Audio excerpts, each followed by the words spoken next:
Hi, I'm Natasha. Welcome to the first segment of 4 Minutes or Less. I'm really excited for today because we're going to be talking about what you need to know about getting an apartment in Barcelona. My partner and I, and Bella, my dog, we recently just moved to Barcelona 2 months ago. And these are the things that we learned. Yeah, you guessed it. In 4 minutes or less.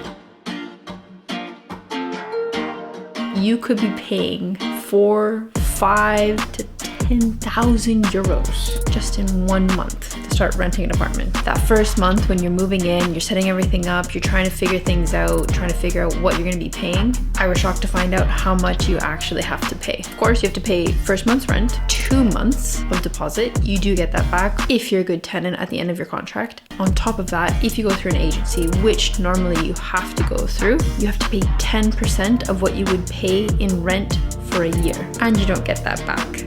Crazy.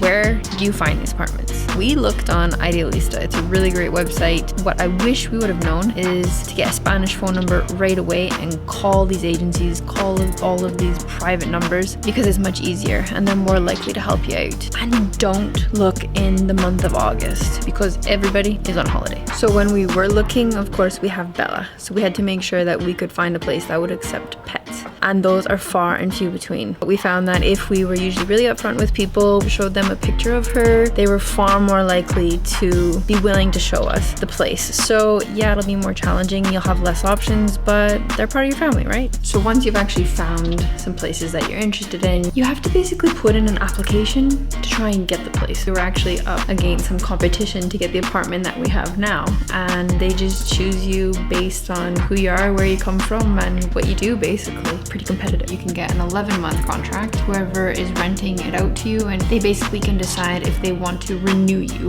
or not. The other option is for a contract of 1 or 5 years. So if you do this, then after 6 months, you can actually opt out of the apartment and you can go somewhere else. And you gotta make sure you go through your contract thoroughly. So we ended up waiting 2 weeks to get internet, which, yeah, okay, first world problems, but when your work and your business depends on internet, it's kind of important. Try and find out if the building that you're going to be moving into has a specific box. We were trying to set up an internet system with one company, but then because they didn't have the box that you could plug the fiber into, it didn't work. So it's one thing that I wish that we had known, but live and learn, right? So these are the 6 things that I wish that I had known beforehand, but it's not a big deal. It's part of moving to a new place, having these kind of experiences, and being an expat and living abroad. Even if you're moving to a different part of Spain, it's also a bit of a shock, because when I lived in the south of Spain, in Andalusia, it was completely different. Rent was super cheap and you didn't have to worry about all this. They really embraced the no pasa nada. I think because this is a very international city, it's a big hub, things are run a little bit differently. So, food for thought. But I think we lucked out. And there you have it. I'm not sure if I kept it 4 minutes or less. Let's see. Yes, made it. All right, so keeping it short and sweet. That's it for today. See you in the next one.